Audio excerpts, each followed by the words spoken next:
Morning बच्चों, आज हम अपनी क्लास 7 हिंदी वसंत भाग 2 का पाठ 12 कंचा पाठ पढ़ेंगे, है ना।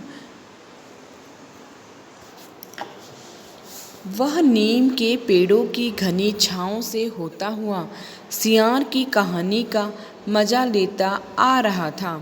हिलते डुलते उसका बस्ता दोनों तरफ झुमकता खनकता था।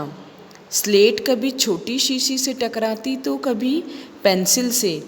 यूँ वे सब उस बस्ते के अंदर टकरा रहे थे, मगर वह ना कुछ सुन रहा था ना कुछ देख रहा था। उसका पूरा ध्यान कहानी पर केंद्रित था। कैसी मज़ेदार कहानी कौवे और सियार की। सियार कौवे से बोला, प्यारे कौवा, एक गाना गाओ ना, तुम्हारा गाना सुनने के लिए तरस रहा हूँ, है ना। तो ये कहानी बता रहे हैं कि एक नीम के पेड़ व नीम के पेड़ के पेड़ों की घनी छाँव से होता हुआ सियार की कहानी का मजा लेता आ रहा था, है ना। इसमें एक बच्चे के बारे में बता रहा है कि वह क्या कर रहा था, सियार की कहानी को सुनते सुनते मस्त उसका मजा लेते हुए हिलते डुलते आ रहा था। कौवे ने गाने के लिए मुंह खोला तो रोटी का टुकड़ा जमीन पर गिर पड़ा। सियार उसे उठाकर 9 2 11 हो गया। वह जोर से हंसा। बुद्धू कौवा। वह चलते चलते दुकान के सामने पहुंचा। वहाँ अलमारी में कांच के बड़े बड़े जार कतार में रखे थे। उनमें चॉकलेट, पिपरमेंट और बिस्कुट थे। उसकी नज़र उसमें से किसी पर नहीं पड़ी। क्यों देखे, उसके पिताजी उसे यह चीज़ें बराबर ला देते, है ना। तो फिर क्या हुआ, फिर वो कौवे को वह गाना गाने के लिए बोला, तो जैसे ही कौवे ने गाना गाने के लिए मुंह खोला तो उसकी रोटी जो है ज़मीन पर गिर गई। जैसे उसने मुंह खोला गाना गाने के लिए तो उसकी रोटी तो ज़मीन पर गिर गई। फिर सियार उसे उठाकर तुरंत भाग गया। 9 2 11 हो गया, मतलब यहाँ एक मुहावरा है, 9 2 11 हो जाना मतलब भाग जाना, है ना। और वह जोर जोर से हंसने लगा, ठीक है। फिर भी एक नए जार ने उसका ध्यान आकृष्ट किया। वह कंधे से लटकते बस्ते का फीता एक तरफ हटाकर उस जार के सामने खड़ा टुकुर टुकुर ताकता रहा। नया नया लाकर रखा गया। उससे पहले उसने वह चीज़ यहाँ नहीं देखी थी। पूरे जार में कंचे हैं, हरी लकीरों वाले बढ़िया सफ़ेद गोल गोल कंचे, बड़े आमले जैसे, कितने सुंदर हैं। अब तक ये कहाँ थे? शायद दुकान के अंदर। अब दुकानदार ने दिखाने के लिए बाहर रखा होगा। उसके देखते देखते जार बड़ा होने लगा। वह आसमान सा बड़ा हो गया।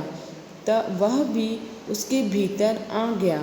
वहाँ और कोई लड़का तो नहीं था, फिर भी उसे वही पसंद था। छोटी बहन के हमेशा के लिए चले जाने के बाद वह अकेले ही खेलता था, है ना। फिर वो जब दुकान के सामने में खड़ा होकर जार को देखता था कि इसमें तो बिस्किट है, इसमें चॉकलेट है, ये सब तो उसने खाया भी है और देखा भी है। फिर अचानक उसका जो ध्यान है एक ऐसे जार के ऊपर गया जहाँ गोल गोल कंचे रखे थे, अलग अलग रंगों के कंचे रखे थे। वह उसको सिर्फ खड़ा होकर देखता रहा कि ये क्या चीज़ है, ये कैसा है। फिर देखते देखते क्या हुआ, वो इतना बड़ा हो गया कि वो कंचे के जार के अंदर समा गया। वह कंचे चारों तरफ बिखेरता मज़े में खेल रहा था। तभी एक आवाज़ आई, लड़के, तू उस जार को नीचे गिरा देगा।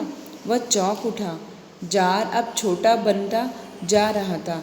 छोटी जार में हरी लकीरों वाले सफ़ेद गोल गोल कंचे, छोटे आंवले जैसे। सिर्फ 2 जने वहाँ हैं, वह और बूढ़ा दुकानदार। दुकानदार के चेहरे पे कुछ चिड़चिड़ाहट थी। मैंने कहा, ना, जो चाहे हो वह मैं निकाल कर लूँ। वह उदास होकर खड़ा रहा। क्या कंचा चाहिए? दुकानदार ने जार का ढक्कन खोलना शुरू किया। उसे निषेध से सिर हिलाया। फिर वो क्या हुआ? फिर वो पूरे चारों तरफ वो कंचे बिखेर कर मेज पर खेलता रहा। तभी अचानक से एक आवाज़ आई। कैसी आवाज़ आई? उसको ऐसा लगा कि उसको बोला गया, किसी ने आवाज़ से पुकारा है। अब जार, उसने क्या आवाज़ आई कि ये जार को नीचे गिरा दे। किसी ने बोला कि ये जार को नीचे गिरा दे। नीचे गिरने से क्या हो जाएगा? जार खुल जाएगा और पूरे कंचे बाहर निकल जाएंगे। फिर क्या हुआ? अचानक वो जार छोटा होने लगा अपने आप। फिर छोटे जैसे ही होने लगे, सफ़ेद गोल गोल कंचे आमले जैसे उसको दिखने लगे। फिर उस दुकान में सिर्फ कितने जन थे? 2 ही जन थे। एक तो वो था और दूसरा बूढ़ा दुकानदार था। दुकानदार के चेहरे पे कुछ चिड़चिड़ाहट सी उसको दिखाई देने लगी। तो फिर सवाल खूब रहा, क्या उसे कंचा चाहिए? क्या चाहिए? उसे खुद मालूम नहीं। जो भी हो, उसने कंचे को छूकर देखा। जार को छूने पर कंचे का स्पर्श करने का एहसास हुआ। अगर वह चाहता तो कंचा ले सकता था। लिया होता तो स्कूल की घंटी सुनकर वह बस्ता थामे हुए दौड़ पड़ा। देर से पहुंचने वाले लड़कों को पीछे बैठना पड़ता है। उस दिन वही सबसे बाद पहुंचा था, इसलिए वह चुपचाप पीछे की मेज पर बैठ गया। फिर क्या हुआ? खूब सवाल हुए, है ना। उसे क्या लगा, कंचा चाहिए? उसे खुद मालूम नहीं था कि कंचा छूकर देखकर कैसे लगता था। जार को छूने का स्पर्श करते ही उसको कंचे का स्पर्श हो जाता था। फिर जैसे ही स्कूल की घंटी बज जाती, घंटी बजने के बाद वो तो धीरे से अपना हंसता हुआ आ रहा था। वह बस्ता थामे हुए दौड़ पड़ा और उसके पहुंचने तक बहुत देर हो गई थी और वो सभी लड़कों में से सबसे पीछे बैठ गया। सब अपनी अपनी जगह पर है। रमन अगली मेज पर है। वह रोज़ समय पर आता। तीसरी मेज पर आखिरी में मल्लिका के बाद अम्मू बैठी है। जॉर्ज दिखाई नहीं पड़ा। लड़कों के बीच जॉर्ज ही सबसे अच्छा कंचे का खिलाड़ी है। कितना भी बड़ा लड़का उसके साथ खेले, जॉर्ज के मात खाएगा। हारने पर तो यूं ही विदा नहीं हो सकता। हारे हुए तो अपनी बंद मुट्ठी ज़मीन पर रखनी होगी, तब जॉर्ज कंचा चलाकर बंद मुट्ठी के जोड़ों की हड्डी तोड़ेगा। जॉर्ज क्यों नहीं आएगा? अरे हाँ, जॉर्ज को बुखार है ना। उसे रमन ने यह सूचना दी थी। उसने मल्लिका को सब बताया।